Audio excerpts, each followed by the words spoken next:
Hey guys, welcome into the Bear With Us podcast. I am Jack. He is Frank. I'm back again. I don't know if you can tell, but I'm not very sick. I am sick. That's why Frank was left to do the solo podcast alone.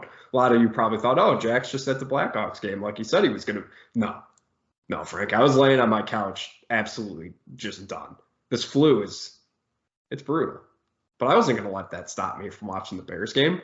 And I'm going to be honest with you, Frank, it didn't make me feel worse until the very end. But I listened to your thoughts. Do you have any other thoughts? Because I'm going to go on a little bit of a tangent. I want to at least give them a chance to hear your voice. No, I mean, everything I said on the post game, I still stand by. Not in terms of just isolating that game, nothing else really comes to mind, Jackie. So have at it. All right. I mean, I'm not going to, this isn't going to be a soliloquy or anything like that. Like, it's not that important, right? It's the Bears Falcons who really cares, overall in the grand scheme of things. Number one, I mean, listen, Justin Fields. Yeah, can we stop with the pocket? The Bears need a pocket pass. I heard somebody say they should draft the best pocket passer at number 3, and then just play him on the field with Justin Fields. And it's like, all right, man, like, we get what you're really trying to say. You want Justin to be a wide receiver. You want him to play an athlete position as opposed to the quarterback position. But that's nonsense in itself. There were 3 incredible throws in that game where it's like, and he did it from the pocket. Like, I don't understand how you watch that game and you're like, Justin Fields can't throw the ball. Like that throw to Cole Kmet, granted, Cole Kmet, an absolutely spectacular catch, but he put it in a spot that only Cole Kmet had a chance to get it. That's what you want. The bucket throw to David Montgomery on the sideline. I mean, how much more do you need? And then the absolute missile threw to fucking Darnell Mooney. Like, Darnell Mooney, that's a throw that we've seen Justin Fields miss before, and to see him hit it with perfect execution, that was great to see. He obviously had the wide open miss or it was almost like he thought he was like surprised at how open he was. And we've seen Justin miss those types of throws before. So that was a little disappointing. But I mean, overall, you're seeing the improvements. That's exactly what I wanted, Frank. And it's something I talked about last week. We've seen the evolution of him as a runner, right? He's elite at that.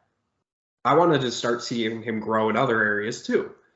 And we're seeing the growth of him as a passer. I think you can't be any more excited about that. The negative side of the offense overall was I just did not think it was the best day for Luke Getsy. I just didn't understand the game plan. They had the Falcons on the ropes, and then he tried to get what he typically does. He just tries to get too cute with everything. And at the end of the game, I mean, Justin Fields is clearly hurt, and you keep running QP draws. Like, I just did not understand that. And Frank, I'm not going to lie to you. The limited use of Chase Claypool, I think it was like 3 targets, 2 catches for 11 yards, and Cole Kmet, right? Cole Kmet had that huge catch. I think he had a couple more, maybe just one more. I can't remember, but Cole Kmet had been on fire, and they just kind of got away from that. I didn't really understand the plan there. And Chase Claypool at this point, 3 weeks in, I know people are saying it's only, in real world time, it's still less than a month. Fine, that's true. This is the NFL, man. This playbook does not seem that hard to grasp. And they're just still not putting him on the field to be able to get him involved. I'm just not understanding the plan there. Has there been anything you've seen this week? Or have your thoughts changed at all about how they've been using Chase Claypool? I'm just curious. No, it's something that we've alluded to in the past. And then right when we got Chase Claypool, my first comment was, I want to see if Luke Getsy can get him acclimated faster, because what we've seen is guys coming off of injury. Velus Jones is one of them. Byron Pringle was one of them. He super eases guys in. It's like not, but those were injuries. So the caveat was like, can he do this, or can he speed up that process with someone who's not hurt? It's just, learning a few things. And that's one of the, I think the biggest knocks on Luke Getsy is that, and his 2-minute offense, which I think we can get to here in a little bit. But that's a negative to me, because that has shades of Matt Nagy, of like, well, the offense is so complicated. And it's like, I struggle to understand why you can't implement someone just based off of their physical gifts. It didn't take you long to realize what you had in as a runner in Justin Fields when you started to really call plays for him to run the ball. It took 3-4 weeks. Okay, fine. It should have been earlier, but fine. You figured that out. How can't you figure out how to get someone involved who, like, his game isn't predicated on any particular route tree? He's not just a one route guy. He's a 50-50 catch ball. Like, even if we're talking about only 35 to 40% of the snaps, why isn't he in on every single snap beyond the 50? That's when you need that type of play. That's when you need that type of player, middle of the field, or like dig routes on the outside, and then on the goal line, throw him some fades. Like, we don't have to. It doesn't have to be rocket science. And I feel like, I don't know if he's overthinking it, or I don't know what. This is something I feel like is just wrong in his train of thought with implementing Chase Claypool, when I don't think it should be that hard. Yeah, and I think it's almost funny, right? Because it's like, on one hand, you want him to be a little bit like, just keep it simple, throw the fades, use your big bodied weapons. But on the other hand, you're like, he is doing that by running the football. Like, he is, when they're on the goal line, he's keeping it simple. He's giving the ball to the running back and letting them make a play, or he's, having Justin keep it and run it in himself, which is great. But, at this point of the season, it kind of goes to what I was talking about, where I wanted to see Justin grow. I mean, you're at the goal line, go for it on 4th down, right? Do we really need to see any more field goals missed by Cairo Santos at this point? Like, throw some fades, work on some stuff in game that you can use for data points in the offseason, because that's where you're at this point. This year's over, right? They're not fighting for anything other than the draft position, which they're at number 3 right now, which is great, right? I think there's no other way to really put that other than great. That would be great work by Ryan Poles and Matt Eberflus to secure the number 3 overall pick. But at this point, you gave up a 2nd round pick, and it arguably, what, at this point, it would be the 35th pick.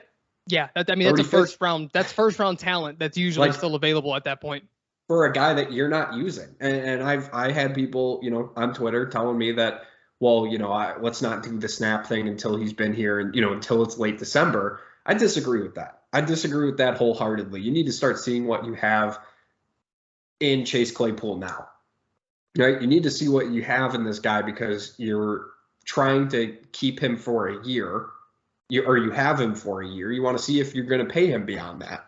Why not give him? Why wait until next offseason or next year to really see what it's? I'm just not understanding the usage. I'm not understanding the usage of Byron Pringle, a guy who you signed and expected to play at receiver. He doesn't do anything. He doesn't get targets. He doesn't block very well. Why is he here? Like, I'm just not understanding. And I'm not saying Byron Pringle deserves, 5 to 6 targets a game, but I just, this isn't what I expected when the Bears brought in Byron Pringle, right? We saw some of the things he was able to do Kansas City, especially last year, on routes, and he just doesn't run very many deeper routes. Like, he just doesn't really do a whole lot.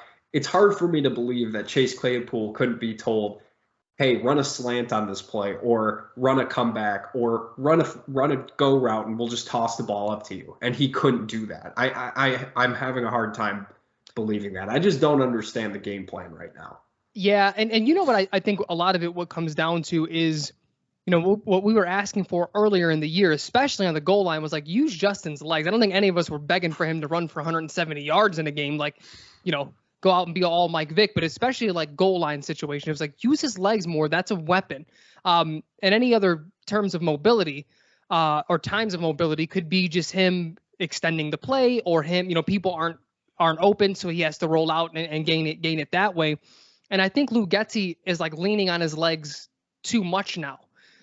It's almost like he's too good of a runner, because now Luke Getsy's like, oh, like you can do that, and so while sprinkling in some some runs every now and then, whether it be goal line or to like really maximize that value, or short yardage quarterback sneaks. I think that's fine, but he's gotten to a point where you think about like route trees and things that they're saying about Chase Claypool, and it's like, well, who's running any diverse route tree at this point? Because we're running the football team, whether that be with Montgomery, Herbert, or Justin Fields.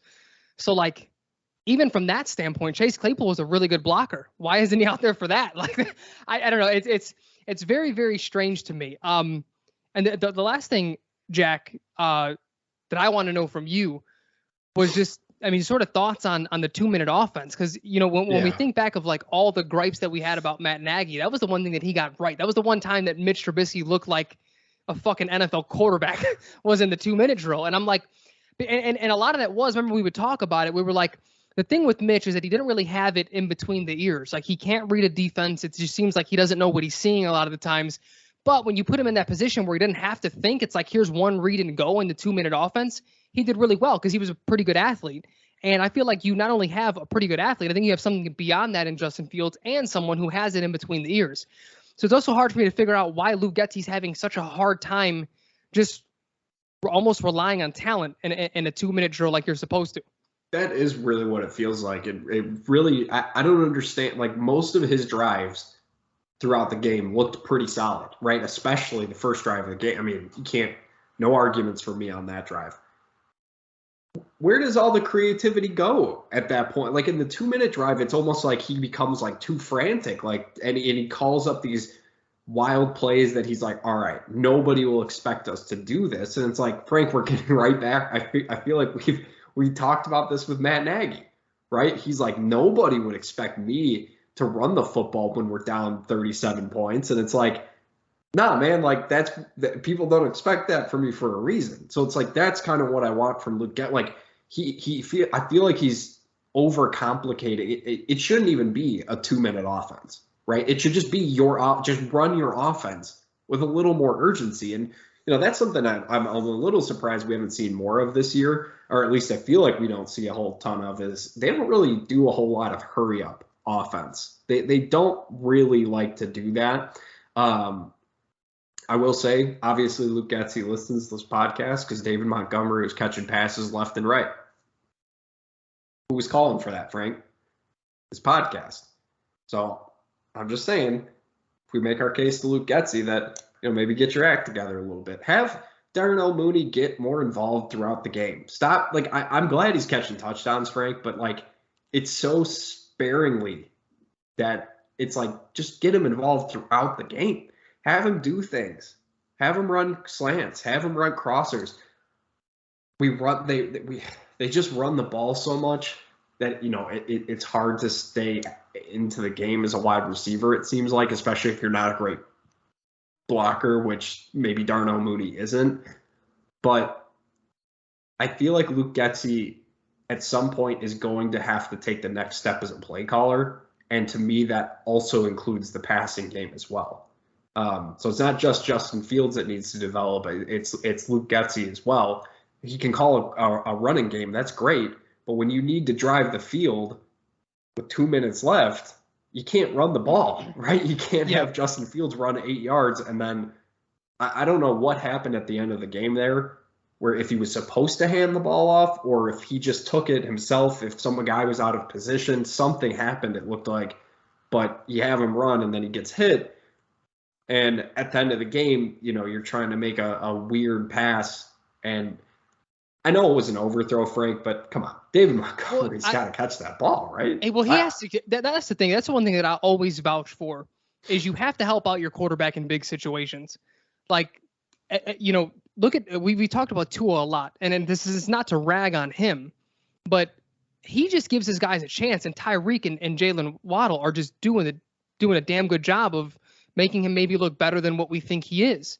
So people can debate where they have Tua on, rankings or whatever. That's not what I'm here to do. What I'm here to say is, like, that play, I think Tyreek Hill makes, and I know it's a receiver or a running back. I'm just naming a random player that makes plays. Like, Christian McCaffrey makes that play. Like, we can look at other running backs who would have made that play. Like, you have to, and not for nothing. watching the All-22 film on that may have been for Darnell Mooney. That was hitting Darnell Mooney in stride right behind him. So, like, I understand that why David Montgomery would think it was going to him. So regardless, he either has to catch it or recognize that there's someone running a crossing pattern right behind him on the play and that it wasn't for him. And I also think just in you talking about Darnell Mooney, I had a thought just sort of as a way to implement Chase Claypool. Chase Claypool is really good with the ball in his hands. And even Velus Jones is as well. So when we're doing these bubble screens to Darnell Mooney is not a yak guy by any stretch of the imagination. He's not, anywhere close to even someone like Velus is for all the faults that Velus has. So I'm also thinking like some of these plays, I feel like you could probably get 5 or 6 more yards if you just get that to a different player. Even have like Monty out there and Ebner in the backfield. Like I almost feel like Luke Getsy doesn't always know his personnel. And this isn't a rag on him. This was his first, like, I thought his first like really bad game as a play caller. I'd say his since Justin Fields has ascended, because there were some games early on. I'm almost taking out like the first 4 weeks because you're still getting acclimated with everything. And you could see things come together. You could see, and you were like, okay, I feel like this can go somewhere with some minor adjustments. And he made those adjustments, and the offense has been good. But yeah, to your point, it's another way to word it. Like, since we have looked like a really good offense, this was his worst game, and potentially his worst game of the season so far.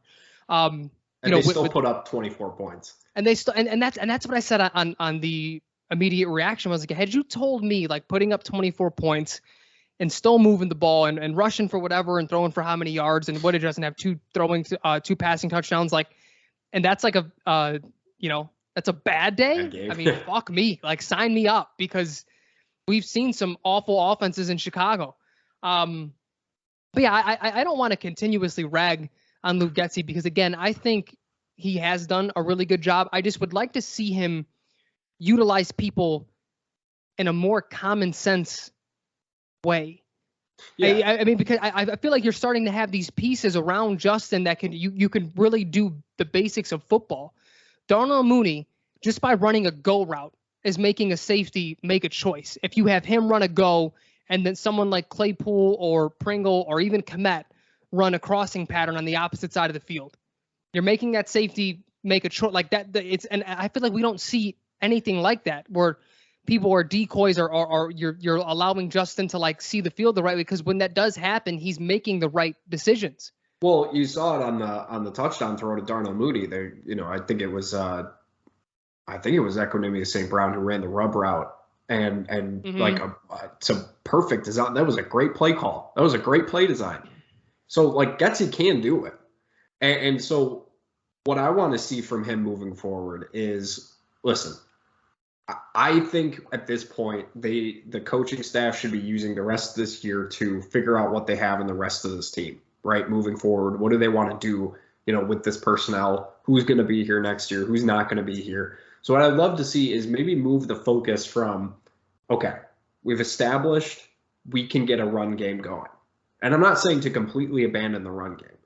But at this point, what is David Montgomery, rushing in for, a 2-yard touchdown really do for you moving forward? What does it really do? I would love to see him evolve to, I'm not saying abandon the run, but maybe instead of, a pretty even split of pass to run, maybe lean a little more pass heavy and see what you have in some of these guys that you selected in the 3rd round. Velus Jones, like, he had an incredible kick return. That was awesome. But then we never heard anything again for the rest of the game. Like, to me, that's such a perfect opportunity to say, all right, kid had brutal couple weeks, right? He's been inactive. First play of the game, or first time he touches the ball, he returns it for 50. Like, that's great. Let's get him involved in the offense. Let's keep that confidence up. I would have loved to have seen them do something with him. But like you said, also you could use him as a decoy. So, like, I would love to see Getsy start to use the rest of the season as a way to evaluate more offensive talent. And I know this conversation about the Bears-Falcons game has sort of evolved into an overall conversation, which I'm totally fine with. Frank, the last things from the game that I even really wanted to mention were 3 things. Number one, this offensive line, yikes. Well, but Jack, but then speaking of Luke Getsy, this is what it really annoyed me post game is with people, shitting on him like, well, he's never really been good. Justin's been covering. It's like, dude, Luke Getsy's been scheming around that offensive line all fucking year. Let's make no mistake. And that's why I said I don't want to shit on him, like crazy. I think there's things he can get better at, but that's one thing that he has done very well with is scheming around that offensive line. So I just wanted to touch on that because they're bad. Michael Schofield is, I thought he could be solid, just like a plug-in guy. He's been really bad. Sam Mustipher, come on, man. Like, just come on. Give me something. Give me a little something. But that was probably their worst game of the season, if not just flat out the worst. The other couple things, Jack Sanborn. Come on. You need a middle linebacker in Chicago. What other guy do you need than Jack Sanborn? Dude also, is like, he looks good, man. He does, but that's the one, and it's a little bit of Roquan's fault as well. What I'm about to say, because he missed training camp, and he wasn't with the team for a good portion of the offseason. But I would have liked to see what he could do at middle linebacker, because you see what he's doing in Baltimore. This is exactly what we said. He's an inside guy, and I knew he was going to thrive because they run a 4-3 or a 3-4. That's what we drafted him to run. It would be a 3-4 inside linebacker, and he's really good at that. And you see, the blitzes that they're drawing up for Sanborn and his ability to sort of just use his football instincts. I would have, and maybe he just wasn't a fit there. But the fact that we didn't see it is the only bit of disappointment that I have, because you pay more linebackers. They were stuck at you're gonna play outside linebacker. And I'm really curious because Roquan has never been a sideline to sideline type of guy. Maybe they just didn't want to pay him, and they knew that if they this is like Emperor Palpatine pulling the strings type shit from Ryan Poles. I don't know if he's like this, but all things considered, he seems to be a pretty ruthless guy when it comes to how he does things, which on one hand is good, but it's like, you do wonder if they thought he could do that. Maybe they were just like, listen, we really don't want to pay him that much money. And if we put him at the inside linebacker and he, proves he's the guy, how could we not? So I don't know. Maybe I'm getting ahead of myself, but I do agree with you. It's a little strange that they were so like, you are going to play outside linebacker when it's like, okay, but why? Why can't he play? You're going to tell me Nick Morrow is a better fit? Because that guy sucks. He's been terrible. He has been bad. I've been surprised by that. Defensive line, there's just nothing. There's just nothing there. It's to the point where it's like, because it kind of goes hand in hand with what I was going to say next, but I'm also at this point, I'm kind of like taking it somewhat back, because Kyler Gordon had another very rough game, at least rough first half. He looked a little better in the second half. There was that touchdown throw to Drake London that really bothered me, where he was like 3 feet behind him, and then he just stopped running. Like, he just stopped hustling to get near him, to maybe try and tip the pat. Like, he just gave up on the play, and I was like, for a rookie, like, what the hell's going on? But in the second half, he made some nice plays. Got to give him credit there. But to what I was saying about the defensive line, these guys have to cover for so fucking long because there's just no path. There was no one even close. Did we get a sack? Did they get a sack on Mariota? I can't recall think one. So. I'll look it up while we're talking here. Did Sanborn? I think Sanborn got one.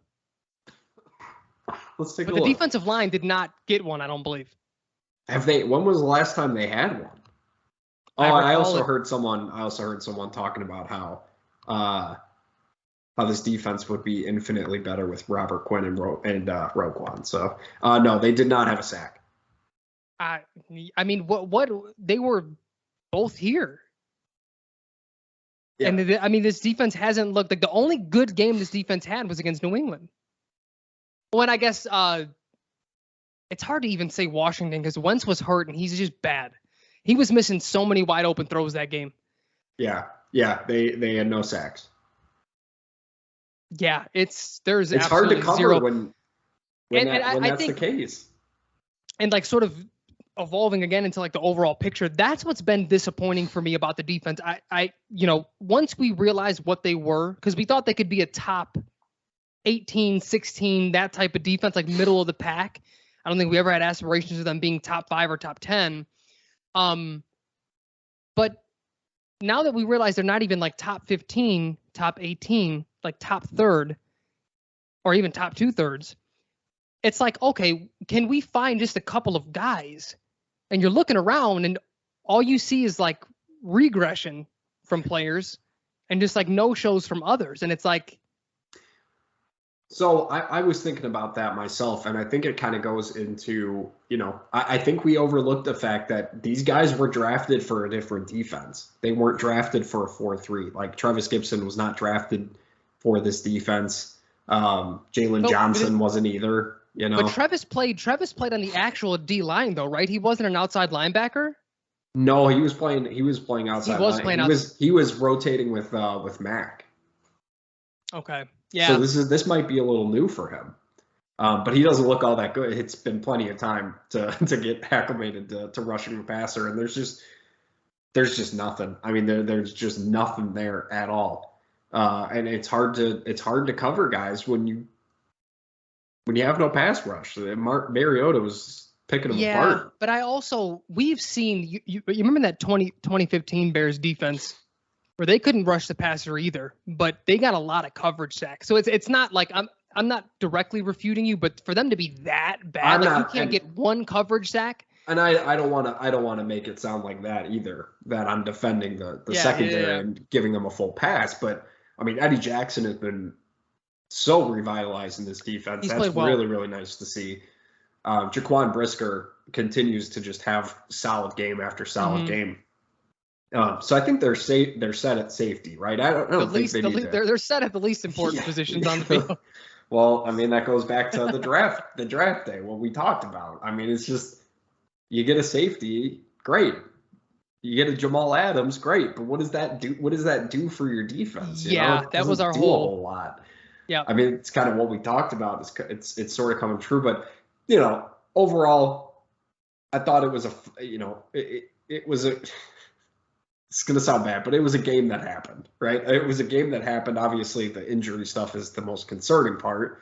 Because I think you and I, without really saying it to each other, I think based off our texts, I think you and I each week have kind of been waiting for something like this to happen, right? With the amount of hits that he takes. That one, I go back to that one where he ran that guy over to get into the end zone. It's like on one hand, you're like, fuck yeah. But on the other hand, you're like, shit, man, like chill out a little bit. So we'll get into that injury stuff, when we make our pick for the Jets game. But that's kind of my overall thoughts. Was there anything else from the Falcons, game that you wanted to touch on before we sort of move on? No, I think that was it. And Jackie, I actually would like to, we don't have to, this won't be the preview portion, but and you can keep it as brief or as long as you want. Do you think Justin Fields should play this week? I'm struggling with this, man. I really am. On one hand, him not playing gives him a better chance to lose, which I think is good at this point, just draft position wise. I really would love them to secure a top 3 pick if possible. On the other hand, if he can play, I want to get him as many opportunities, reps to play. Like, I want to see him play. I want to see him continue to develop. I'd hate for him to miss time because it hurts development of the other guys, in my opinion. And I really really don't want to go back to we shouldn't even be there. It shouldn't even be a controversy, but I know when I say this, you're gonna understand what I'm talking about. I don't want to go back to the Mitch Trubisky, Chase Daniel controversy, right? Because I've talked about this in the sense that people want people out there that just don't see Justin Fields as a pocket passer. And if I'm not saying Trevor Siemian's going to step right in and throw for a 300-yard game with 4 touchdowns, but if the offense looks different and in some ways better. I'm not going to say in every way better, but in some ways better because there's a 30-year-old proven backup playing than a second-year quarterback who's still developing as a passer. Like, are we going to get those idiots out there being like, see, Trevor Siemian's the guy. He's the guy. You got to move forward. Like that type of shit, you know? Yeah. I've completely disregarded anyone who has any sort of opinion on that. You wanting Justin Fields to be a pocket passer. I mean, what are your thoughts then on Patrick Mahomes if you think that of Justin Fields right now? And I'm not comparing their ability to throw the ball, but what I'm saying is watch those games. He doesn't just sit in the pocket like a statue. He's not Peyton Manning or Drew Brees. Like he's this is what a modern quarterback looks like. Have we been running with Justin, like drawn up runs, not him scrambling a little bit too much? Sure, I can grant you that. But to sit there and want him to just stand back there. So what happens when there's a pass rush? Because I'm hearing people complain about him scrambling. Just sit it. Like, no. What are you talking about? Like, that's not how this works. That's exactly why the quarterback has evolved to be this in today's NFL, because the pass rush in the NFL has gotten so fucking good that statue quarterbacks can't make it. Look what's happening with Mac Jones. Yeah. So who is the?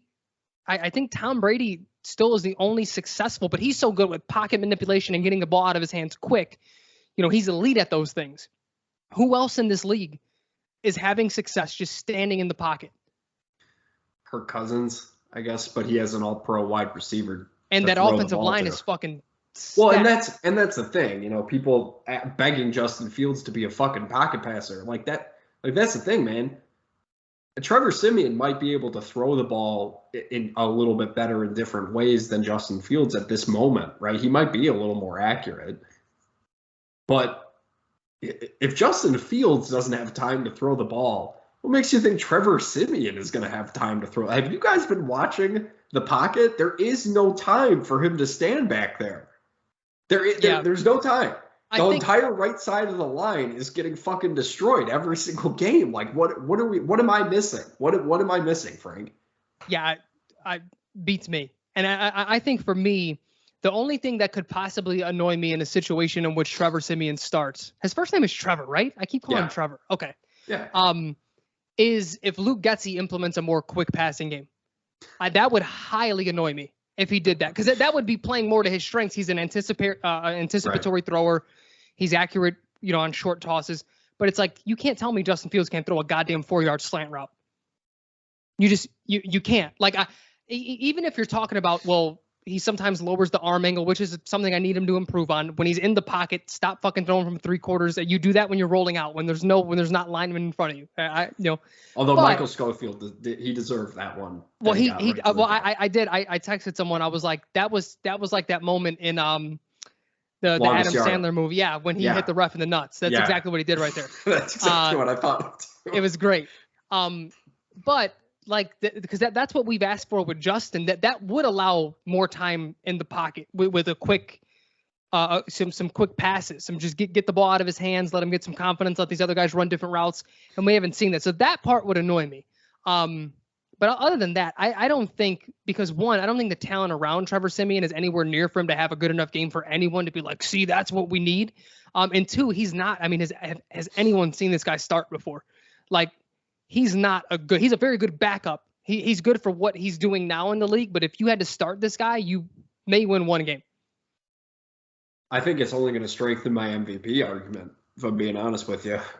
Because I mean, this like, I feel like it blows my mind that after what Justin Fields has done for the last 5 weeks now, like, that people just think you could find like another quarterback could do the same thing he's doing, at least points wise.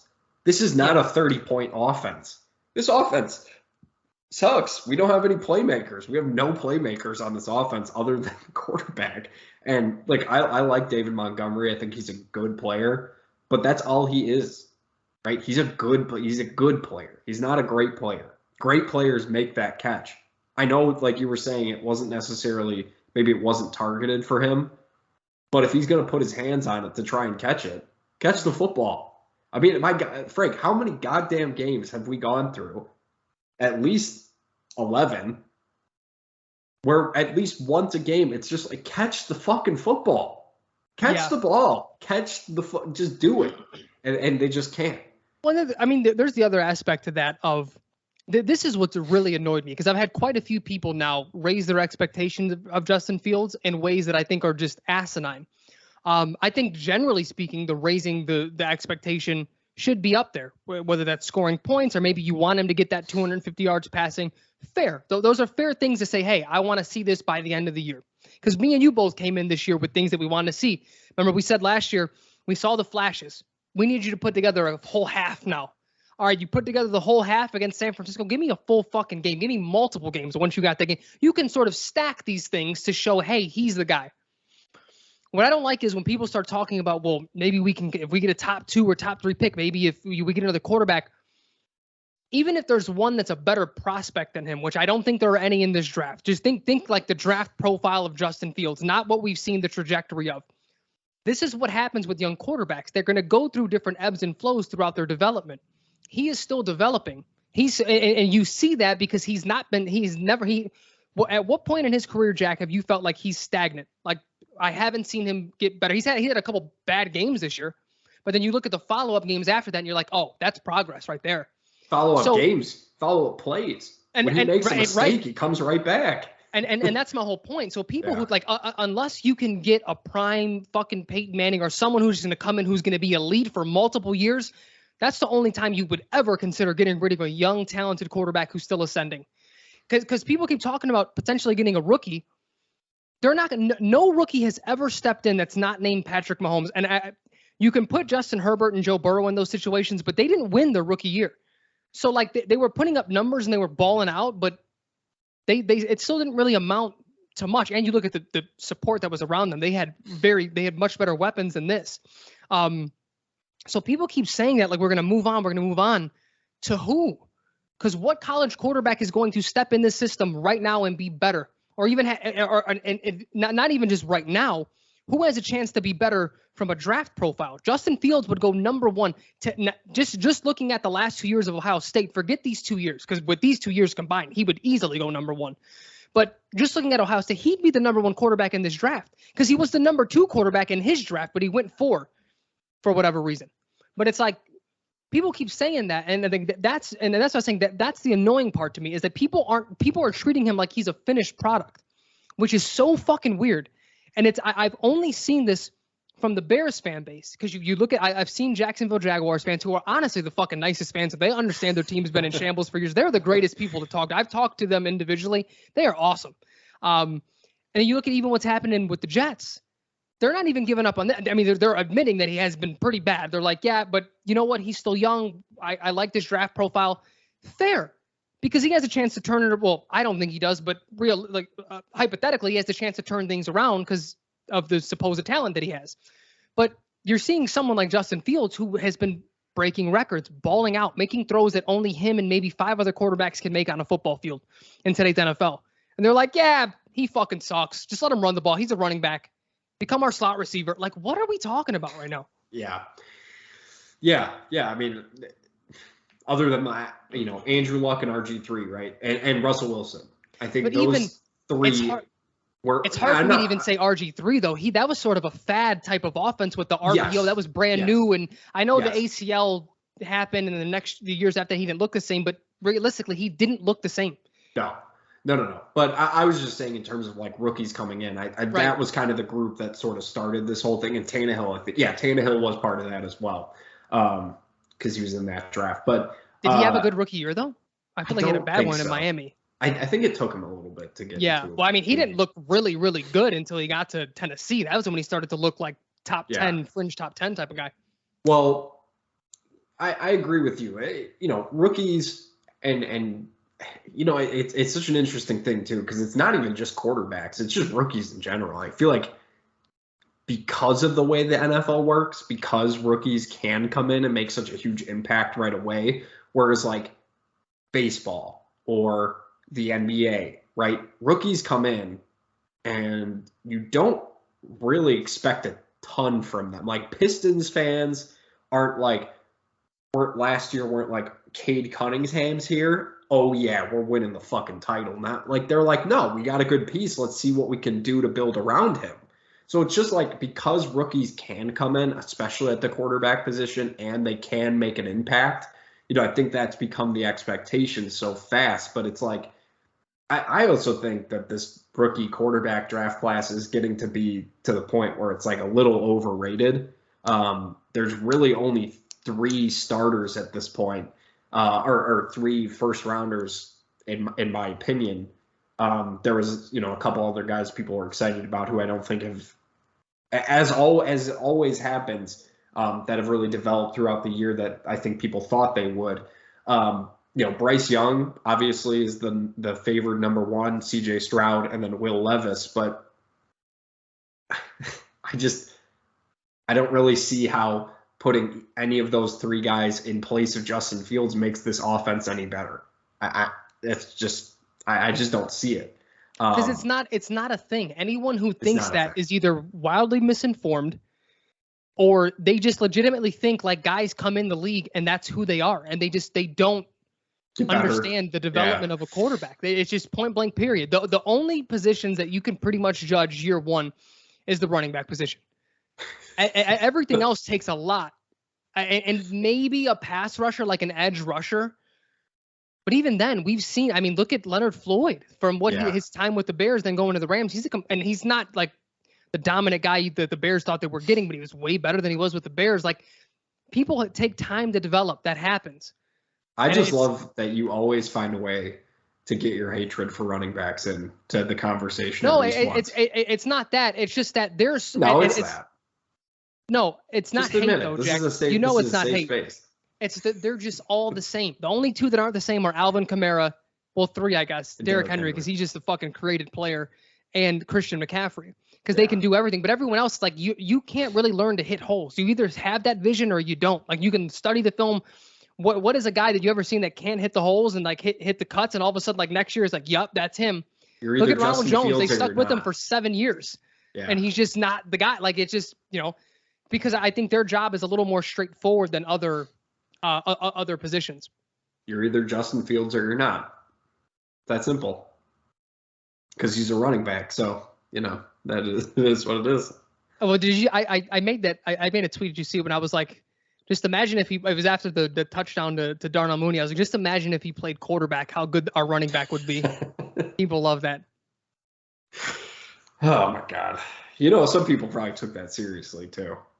Some people are probably like, yeah, fuck yeah, someone finally gets it. Oh yeah, probably. But it's crazy. But again, I think what it comes down to, this is something that me and you've touched on a lot, is that Chicago isn't used to young quarterbacks. No. Wait, so we and to a degree, we weren't either, because there were times of confusion with us with Mitch, and we look back now when we're really seeing a quarterback develop, and we're like, we should have known this probably mid 2018. That he didn't really improve on anything. Like, there was there just weren't signs that we knew to look for because of just how.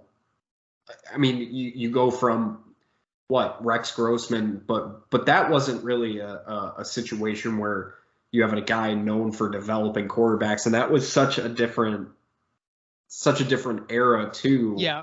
For developing quarterbacks, because just it kind of is what you alluded to, where it's almost like a guy gets drafted and that's basically who he is throughout his entire career, right? Unless you're drafting one of those top end guys, right? I don't think a lot of people expected Rex Grossman to develop into the next Peyton Manning or anything like that, but like, he just didn't develop at all. And then you go from him to Jay Cutler, and it's so funny to me, Frank, because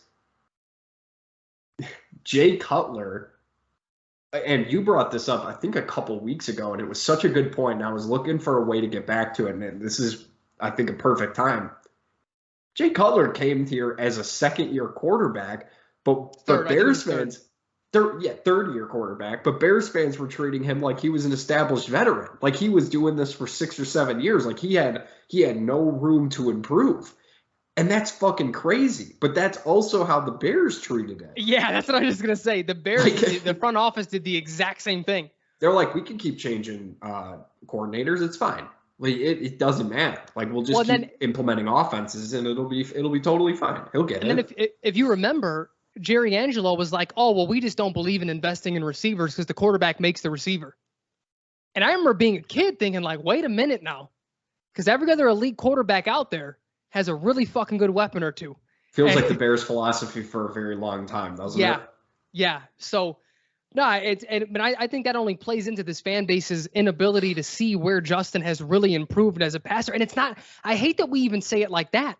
Because when the fuck has he ever been a bad passer? He's been making these type of highlight throws since last year with us. I mean, we can point to things his rookie year when he was in a dead offense, and that San Francisco game and that Pittsburgh game. There was another game too last year that I'm blanking on, but it was like, dude, this guy's got it, man. Like, look at the physical talent. Let him get these reps and let him really understand what he's seeing out there, and he's going to get it. Well, like, I don't get how you can look at what he does on a football field and say he's a bad passer. And that's the thing, too, where it's like, you know, people want him to, I think it's the 300-yard passing thing, right? I think that's where people are at. People want him to be able to throw the football like that because that's what they expect quarterbacks to do. Maybe not new age quarterbacks, but just what they're used to. You look downfield, Justin Fields has nowhere to go with the ball because nobody's open because he doesn't have any good wide receivers. Jackie, and the one he does have doesn't play. Do you remember what game Velus Jones dropped that like 60-yard pass on a dime? Oh, shit. Was that Dallas? Or was that Miami? That was Miami, right? I think it was Miami. I can't. God, Velus has had a lot of opportunities. I think it was Miami. I think you're right. It was Miami. He had 123 yards passing. You complete that 50-yard or whatever. That's 170.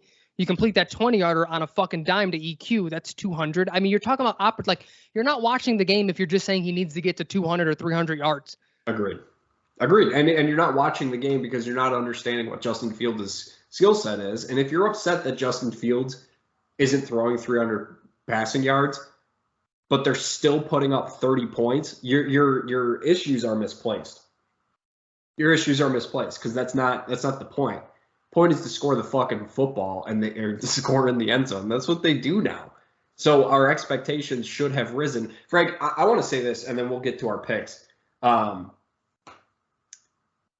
it goes into my question that you asked earlier about, do I want Justin Fields to play? I'm going to be honest with you, because I saw the Ian Rappaport report. That's a weird way to say that, but Ian Rappaport. He's got a dislocated left shoulder. He's considered day-to-day by the Bears. They're optimistic that he could play this week, which is great. But I also saw that he said, you know, it could be a season thing, could be a season-ending injury. And it hit me for a second. I was like, how would I feel if Justin Fields is out for the rest of the year? I'm going to be honest with you, Frank. Part of me feels like we could just sort of wrap this season up, and you and I would be able to call it a success. Because if you think about our watch guide, what we were looking for from week one, the Bears have hit every single mark. Offensively, defensively, they got a long way to go, but that was something we talked about too. There wasn't a lot to look for defensively. We were looking for guys who we could maybe carry over into next year. And I think that's Jaquan Brisker, Eddie Jackson, Kyler Gordon. You kind of have to. You have to, yeah. Jalen Johnson, he looked a lot better this week than he did last week. Maybe it was an injury thing. We'll see. Jack Sanborn is definitely a carryover. And Justin Jones. Yep. I mean, defensively, like they're not, I wouldn't call any of them necessarily like foundational building block pieces, but some pretty good talent, you know, starters. Yeah. So now you kind of look to fill out the rest of those spaces. Offensively, Justin Fields has grown into what we were hoping for. Maybe the last thing you could see is something you touched on, where it was, all right, Justin, we've seen the flashes, show it to us for a quarter. All right, show it to us for a half. Show it to us for 3/4. The last two things I would like to see from Justin Fields before the season is over is I'd love to see him play against a team like the Jets that can't score like the Bears can, because everybody that Justin Fields has gone up against has been almost, outside of maybe the Patriots, has been an offense that has been able to keep pace with the Bears offense. This Jets offense, maybe not so much. So I'd love to see him just win that way and just outscore the opponent to the point where they just can't keep up. I think that would be cool. And then also the last thing is just to see him do one of those fourth quarter comebacks. Yep. I'm not saying it's all on him, right? Because I don't think you and I believe that. But other than that, the season absolutely had everything I wanted to see. Justin Fields became the guy. Boom. End of discussion, right? No, 100%. And that's what I was going to say too when you brought that up, was I just want to, if I can get one game-winning drive this year, that would be, even if it's just leading to a field goal that Cairo Santos would inevitably miss. But, Justin just doing that. But I said that a couple of weeks ago. I was like, Justin has impressed me so much, and I hate that his shoulder took it literal, but I said he impressed me so much that he can miss the rest of the year. And I would be fine. Like, we would be moving into next year with knowing he's the dude. Yeah. Unless it was some catastrophic injury that he's never playing football again. That's a total, but just say, fuck it. We're sitting him out. We don't want him to get hurt. And I'm not saying that's what they should do, because reps are important.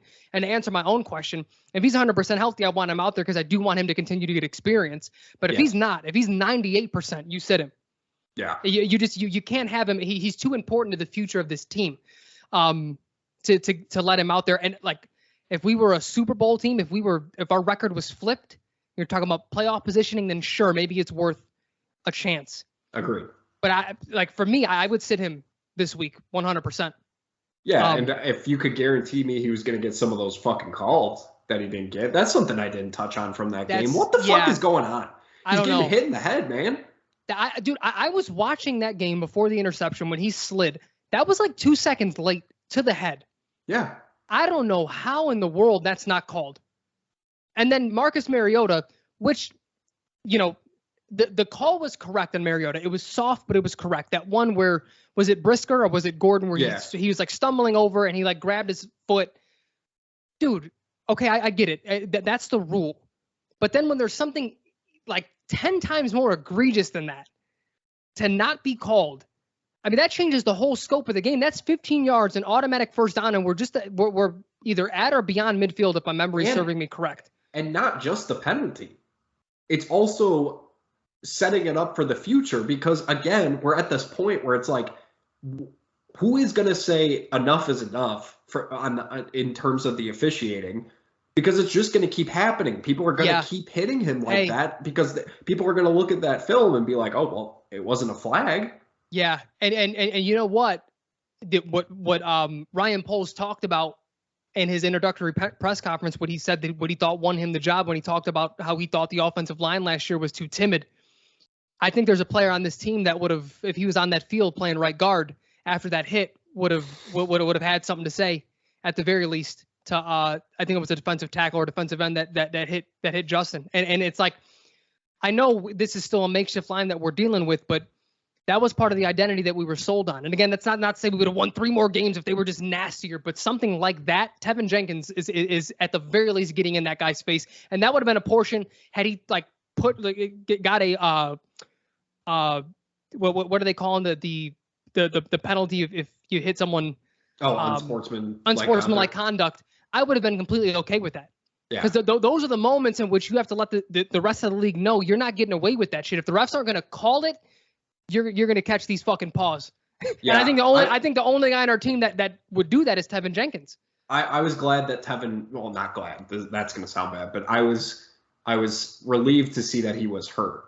And that's why he wasn't playing. That he wasn't as being held. Because I was just very confused why Michael Schofield was still in after just a lot of the mistakes he was having. So, but yeah, the calls. I mean, what made me like not happy, but like relieved, I guess, is that it wasn't just a fan thing, right? It wasn't you and I just being like, man, he should really be getting some of these calls. Like Jaquan Brisker being like, enough is a fuck enough. Like, these are NFL players seeing this, and they're like, why are other people getting this call and not Justin Fields? So I really hope that that's something that they take more of a look at, and he needs to start getting those calls, because it's the only way a guy like him who takes those kind of hits is going to continue his NFL career, because he needs to just get those calls. Well, but the other thing is, though, is that hit when he's sliding, he's doing everything he can to protect himself. So it's like when you're doing everything right is when you need to get the call for sure.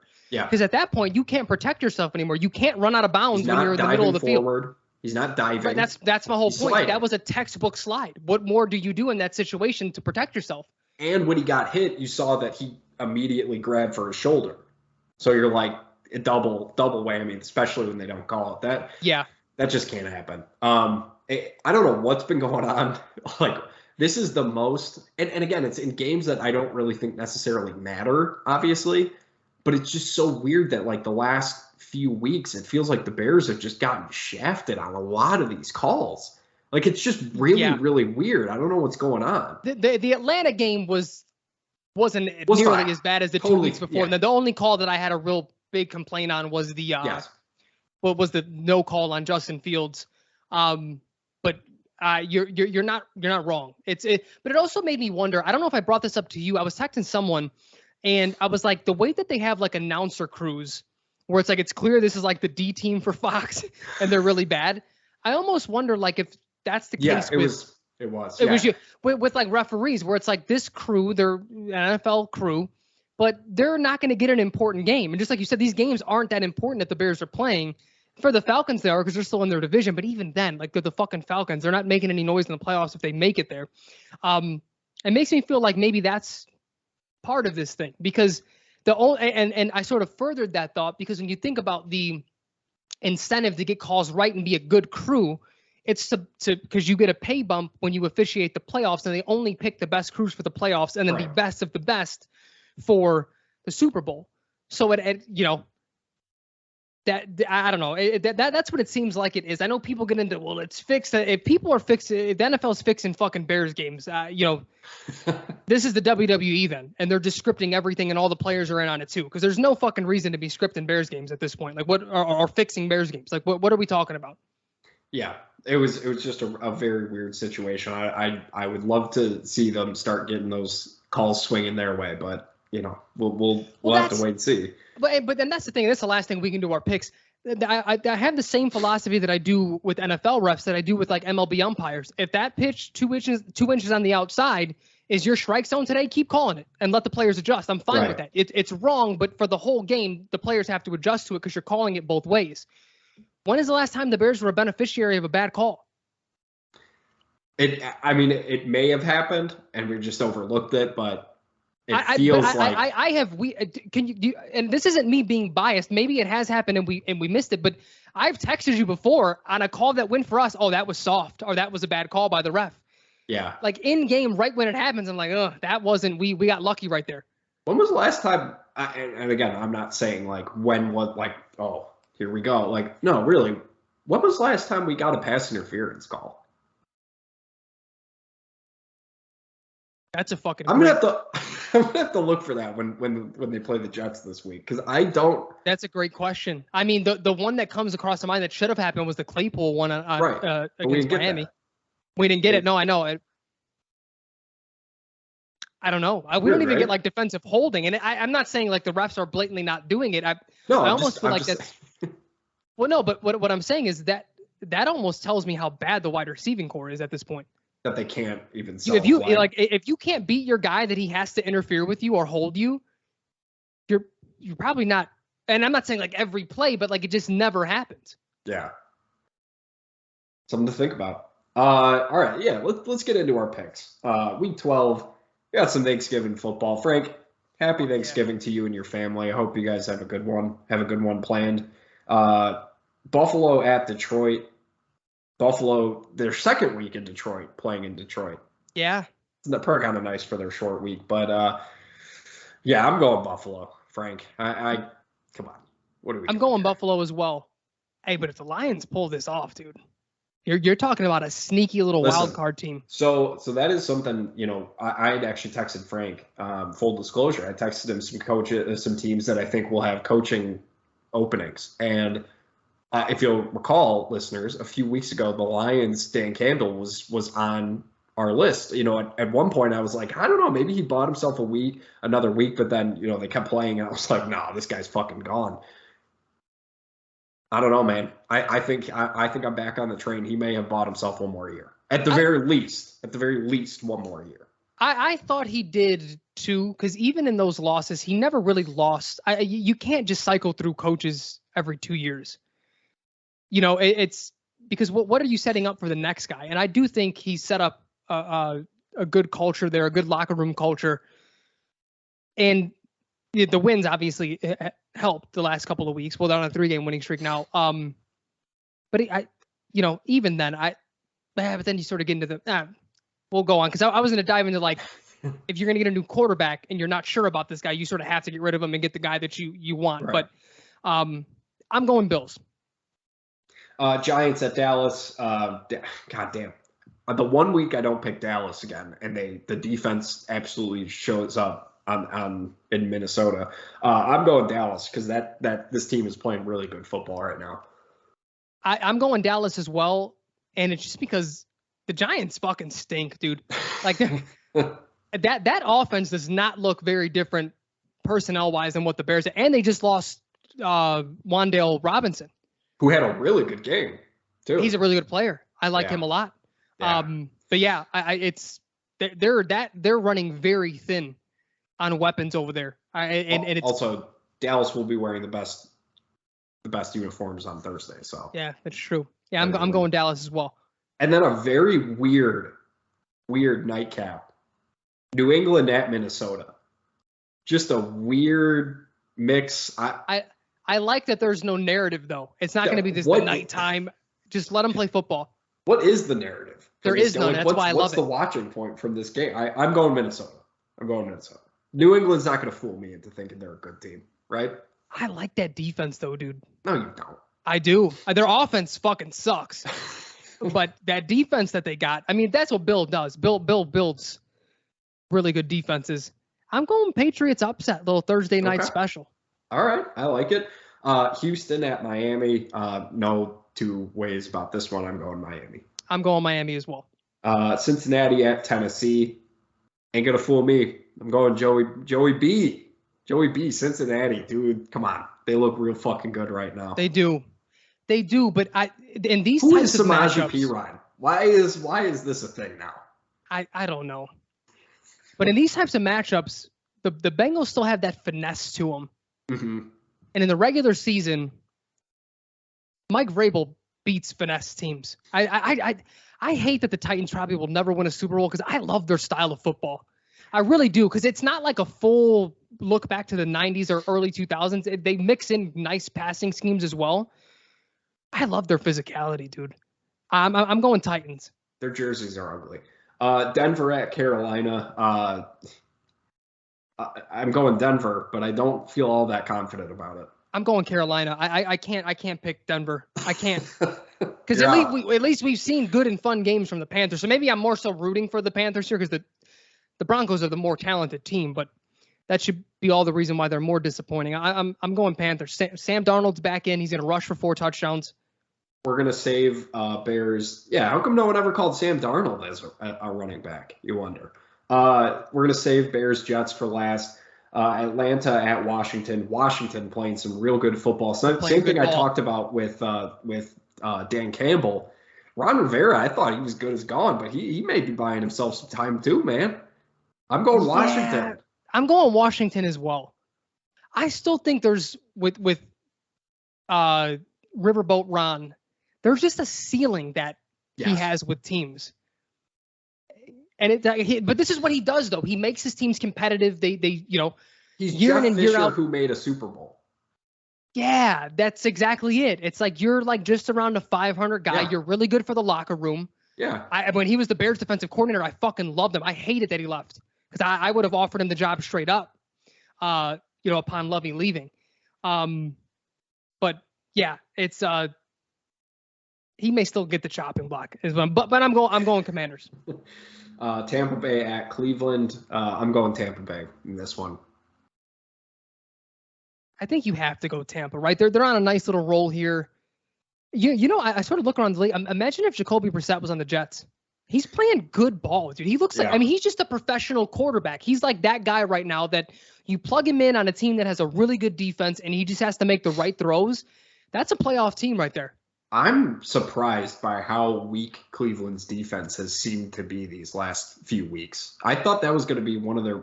I thought honestly they could win with Jacoby Brissett just based off their running game and their defense alone, and they just nothing. Yeah.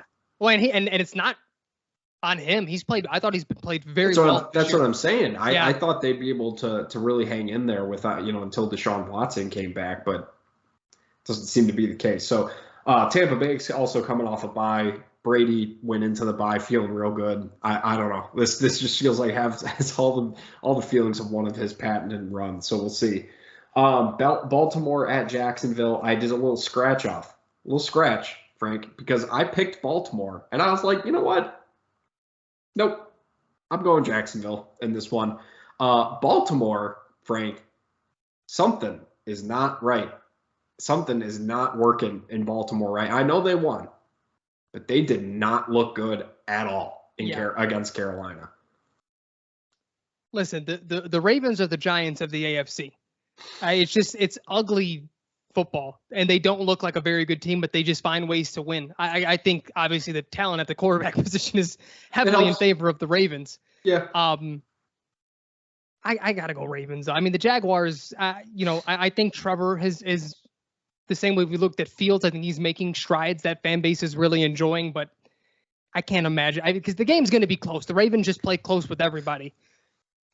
That's something else too. Trevor Lawrence has had a few opportunities to go and win a game at the end of the fourth quarter as well. It hasn't done it either. So it's not just a Justin Fields thing, It's and if you think about it, really, I don't know how many times Trevor Lawrence or Justin Fields really had to do that at Ohio State and at Clemson, right? You're like blowing teams out on a weekly basis. Yeah, so maybe it's something that they're both still developing at. But that's also that's like the final piece of an elite quarterback is when you can consistently count them like that. That's the final building block.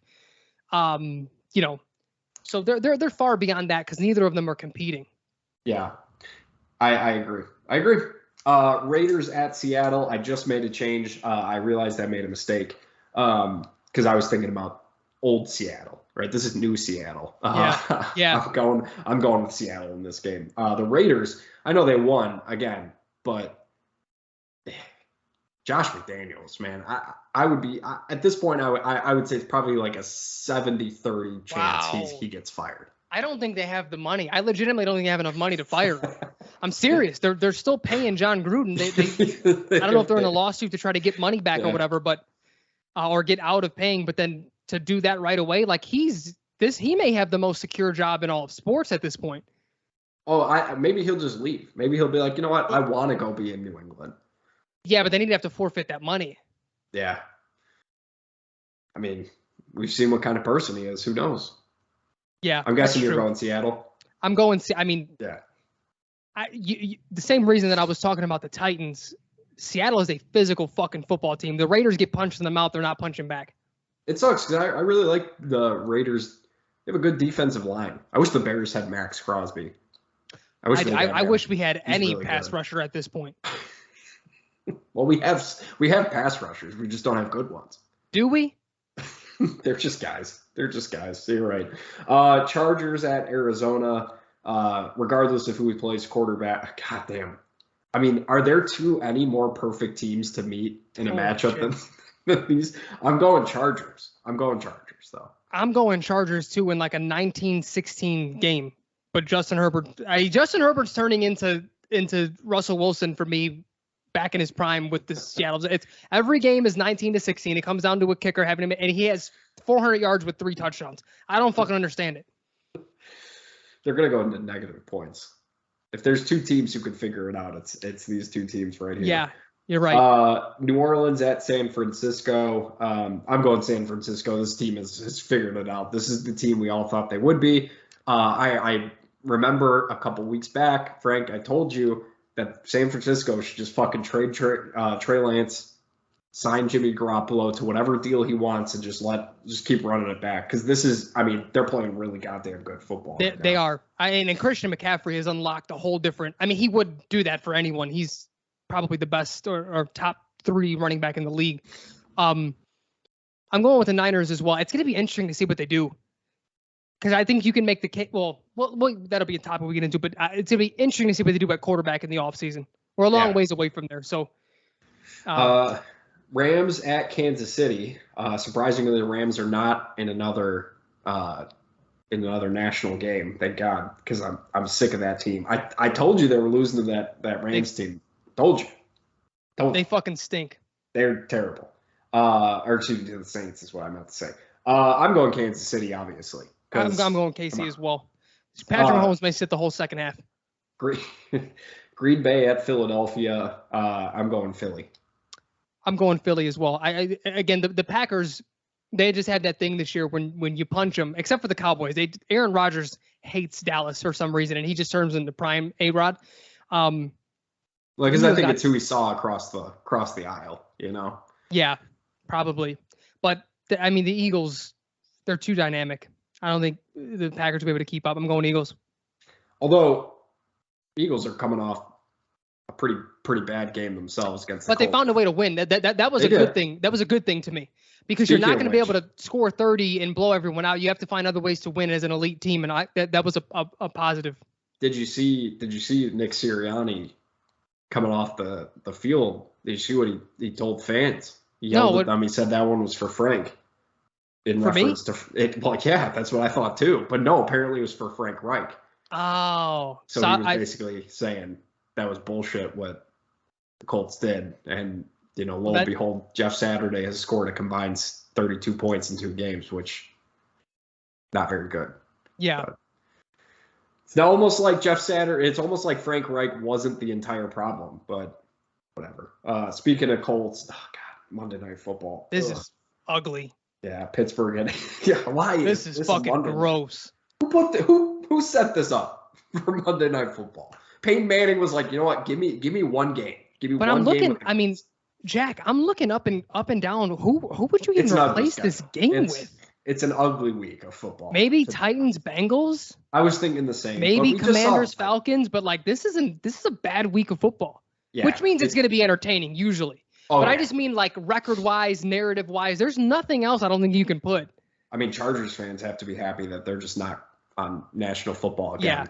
Yeah. But I'm going to go Indianapolis in this one. Toss-up. Look, Najee Harris finally comes back to life and looked really, really good. I was very surprised by that. Not for nothing. Oh, my God, Frank, it's almost like Kenny Pickett isn't a fucking bum. He just needed some time to develop. I mean, he looked made good last week. Really good throws. George Pickens. It's a real shame the Bears had no chance to draft him. And there are people on Twitter who just keep on I've legitimately muted and blocked people because there are some people on Bears Twitter that are fucking morons. I mean, they're just going to stick up for every single thing.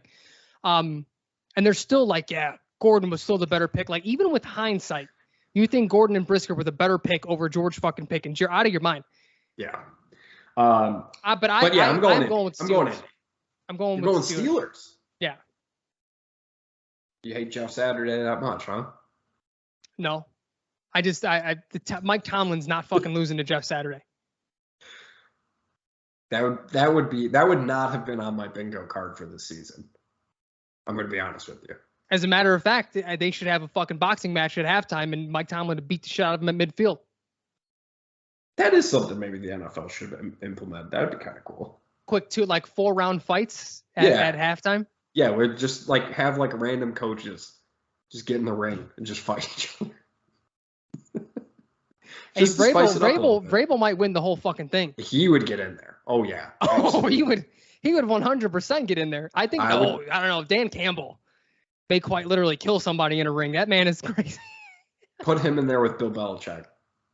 You know what? Honestly, no. My money would be on Pete Carroll winning the damn thing. If you got every NFL coach into a ring and just let them go at it, Pete Carroll's coming out on top.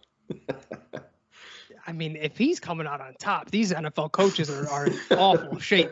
That man's older than Joe Biden. Prove Prove it to me. All right, Frank. I almost forgot that we still haven't covered the Bears and Jets game, so we should probably do that before we get out of here to our families and to enjoy a wonderful Thanksgiving where we can be thankful for the gift that is Justin Fields and literally nothing else in this sports town because it's just become a goddamn hellscape.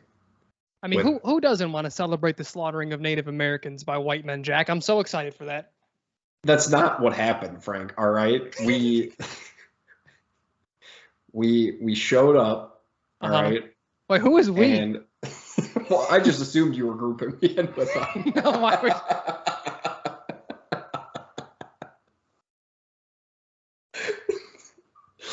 Oh man, that's good stuff. Oh man, I can laugh again without coughing. This is look at that. That's a fucking win. All right, Jackie, can we preview the goddamn game for the people listening and watching? I was gonna say, well, listen, they like to hear us laugh every now and then. How could you not? You know, Bears Jets. Bears are in the Meadowlands, New Jersey. So I'm not sure why they're called New York, but whatever. Frank, I have a big asterisk next to this game for multiple reasons. I have wrote down the Bears will win. The Bears will win if Justin Fields plays, if Trevor Siemian plays, and Zach Wilson plays as well.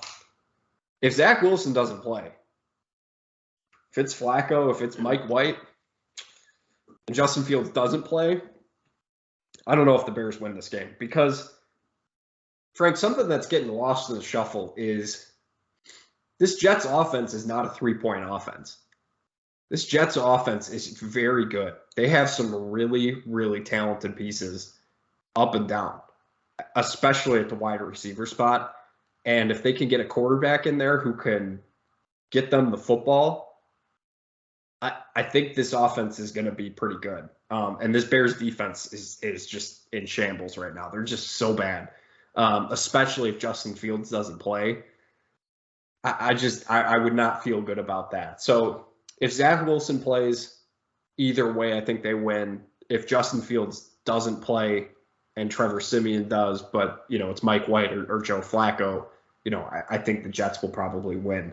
What I'm looking for, it's tough, right? Because if Justin Fields plays, it's the same thing we've looked for every single week, right?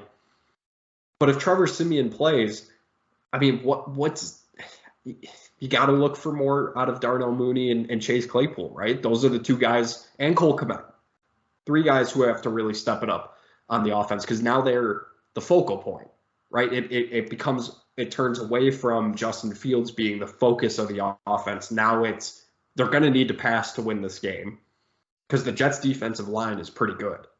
So, you know, they're going to have to take advantage. But, I mean, you got Sauce Gardner on the other side, covered who knows who. It's going to be a very long day for this Bears offense. Yeah, I think on the Bears side of things, isolating this game, that's why it's unfortunate that Justin Fields, you know, may not play, or if he plays, which he better not play if he's not 100%. I will be calling for heads to roll from the top down if they decide to play him and he's not healthy or 100% healthy. But this is a big test. This might be the best defense at football. I mean, that secondary, that pass rush, they are fucking good. And you'd like to see what Justin can do against this type of defense. And then even with that said, healthy or not, well, maybe not the fully or not, but the one thing that I'd like to see, Sauce Gardner's going to take Darnell Mooney out of the game if they have him shadow him all game. I mean, he is elite. He's a top 5 cornerback already. What does Luke Getsy do now? And now that you're almost forced to play your second best or potentially your first best receiver and Chase Claypool, who are you going to rely upon when your number one is out of the game? Let's act like that's the case. I mean, that's how, you know, when people game plan for Darrelle Revis, oh, you're playing the Bengals this week? Well, Ocho Cinco ain't fucking doing anything. Let's see what else we can do. Because Darrell's going to take you out of the game. I mean, that Sauce is damn near there. So from that standpoint, I'm really curious to see what Luke Getsy does. What does he do if we can't run the ball? Because the run defense is really good. You know, it's sort of these small tests that are very important to a young team.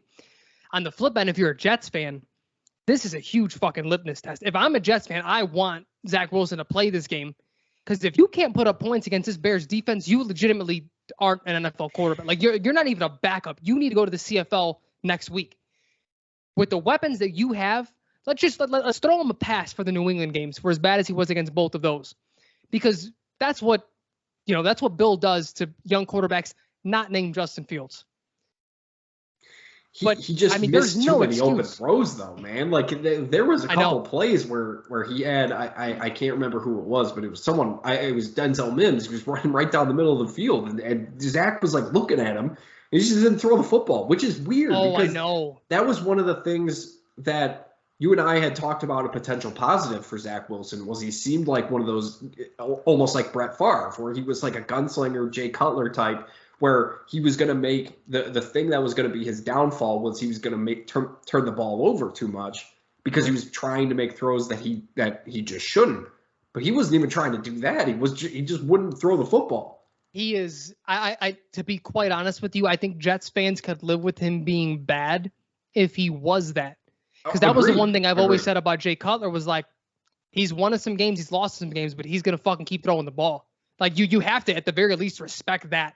When your quarterback starts to play timid and starts to play scared, that's when they've lost it. You can't, I mean, name an average quarterback who plays timid or scared, let alone an elite one. Right. You know what I mean? Like, so, and that's what he's been. He's been timid since the day he stepped on an NFL football field. He doesn't, but the reason is, I don't think he's out there literally scared of getting hit or anything. He doesn't know what he's seeing, so he can't even trust like, oh, I can make this throw, because I don't even think he always sees the throws. And that was that was proof right there. That was such a good play design. I don't know what the route was on the left side of the field, but he made that, it was a single high safety. He made that safety, whoever the play caller is, go all the way to that side of the field, and Mims was freed up on the little post route or whatever that was. And it's like, dude, I mean, like, again, I keep going back to Jacoby Brissett, because I think he's sort of that prototypical, this is your pro quarterback. This is what a pro quarterback should look like at minimum. He makes that throw, and that's a touchdown. That's easy. Joe Flacco makes that throw, and that's a touchdown. Easy. Justin Fields makes that throw. Like that's an easy NFL throw. And he didn't even attempt it. He was like scared to attempt it. Yeah. Yeah, I mean, it goes back to everything you and I had talked about, where we were just confused why this prospect was getting this type of attention. This is the kind of stuff that carries over, right? He didn't have to do a lot of this against good defenses. And he was putting up numbers against high school competition because of COVID, right? And the one team that he plays that's ranked in Coastal Carolina, and he looked bad. Like it just this is the type of stuff that you and I had been talking about, that we were concerned about. And I agree with you. I think Jets fans would be okay with him turning the ball over like that on hard throws, because it's like, okay, that's something to learn from. But you can't learn from it if you're not even trying. Like that's the thing that I think Jets fans at this point, and obviously the cherry on top being him saying he didn't feel like he let his team down at all. I could not believe that he just and to just say no with no explanation. I mean, come on, man. Like that's your defense holds the other team to 3 points, and you lose the game because you can't score more than 3 points. But like, think about any other quarterback. Yeah. In games where it was the defensive. Oh man, Mitch would do it. Oh, Mitch. I mean, Mitch. He would always say like, "Oh, I have to play better." Like I was horrible. And sometimes I think he was a little too harsh on himself. He had an okay game, and he's like, "I was the worst quarterback." Like, relax, Mitch. You weren't that bad. But no, that's what leaders do, though. Like now it may start to fall on deaf ears if you just continue to say. I mean, that's what happened with Mitch. Yeah, I got to be better, and you just don't get better. Then that's clear that you're just not the dude. But I mean, we've seen quarterbacks after their defense gives up 30 and they score 28, and they're like, well, we had a chance on the last drive. We got to win that game. It's like, well, your defense maybe could have got a stop or two along the way, and you could have won that game too. But that's what quarterbacks do. You're the leader of the team. It's not going to end well for them. And they're winning too much to move on to a young prospect that has more potential than him. So I'm very curious to see. I mean, could they go all out and maybe try to get Lamar Jackson? I've been seeing the Aaron Rodgers connection because of Mike LaFleur as the OC of the Jets. Matt LaFleur Nice little swap. Give the Packers Zach Wilson. I'd be okay with that. I'd be perfectly fine with that. Jordan Love may be better than I think not maybe he is. I think he's better than Zach Wilson. Yeah. Well, I mean, Frank, there is, we're going into 12 weeks in now, and I think it'd be remiss of us not to say that.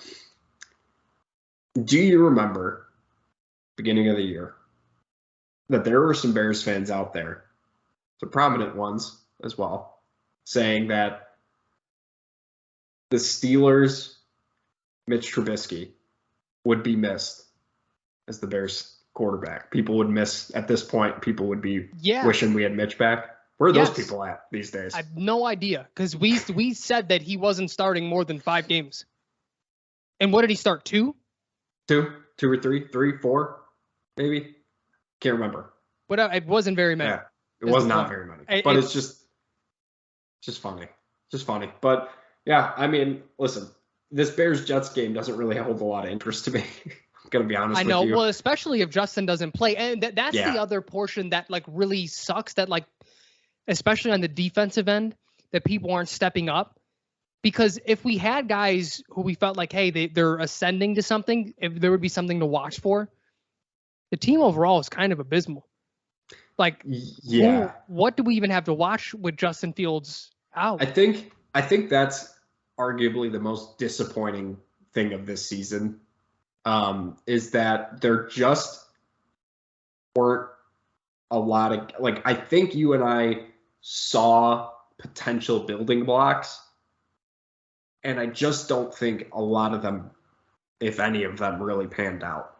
Like I said, like we talked about, the core secondary, you can absolutely move forward next year and put them in starters. Jack Sanborn is probably the one guy we could say we maybe thought could do something and then did, which is great. Offensively, let's give credit where credit is due. I think Braxton Jones is absolutely a starter at left tackle next year, or right tackle if they want to draft a left tackle. I think he's a starter, right? You can at least play him. Because, again, he's a rookie, right? He can still develop, too. Not for nothing, I thought he played pretty well last week. I thought he did as well. Cole Kmet. Yes. I think Cole Kmet is an absolute starter next. Like, that's made me feel better, because he may not be great still, but, I mean, these last 3 games before the include the Atlanta game, because he made that incredible catch. Cole Kmet doesn't do that. You know what I mean? So I think they're starting to get somewhere with him, which is great. But, guys that we were excited about, Treston Ebner, obviously, he just looks like a dude, right? That was more of a project fun thing. I don't think we ever expected him to come in and like beat Tariq Cohen, No, but Velus still has some room to grow.